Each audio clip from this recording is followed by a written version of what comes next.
दोस्तों 27 नवंबर 2020 को हम लोगों के चहेते सुपरस्टार सनी देओल सर के बेटे करण देओल जी का जन्मदिन था और सनी देओल सर ने अपने बेटे के जन्मदिन के शुभ अवसर पर अपने बेटे को एक शानदार गिफ्ट दिया और वो गिफ्ट है 29 जून 2007 में रिलीज हुई फिल्म अपने का पार्ट 2 में मुख्य भूमिका। जी हाँ दोस्तों, सनी देओल सर, बॉबी देओल सर और धर्मेंद्र सर स्टारर फिल्म अपने का पार्ट 2 जल्द ही हम लोगों को देखने को मिलेंगे।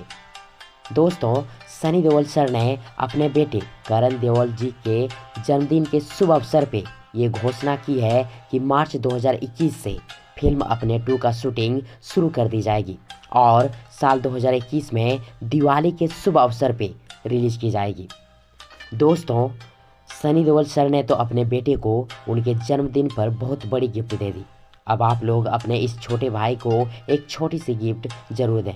यदि आप लोगों को ये वीडियो, ये जानकारी पसंद आई हो तो, और वो गिफ्ट होगा कि आप सभी मेरे यूट्यूब चैनल प्रभास कॉन्सेप्ट को सब्सक्राइब कर लें और चैनल के बेल आइकन को प्रेस कर दें और साथ ही वीडियो को लाइक कर दें और अपने दोस्तों के साथ शेयर कर दें। थैंक्स, मिलते हैं एक और नई वीडियो लेकर, तब तक के लिए गुड बाय, गुड लक।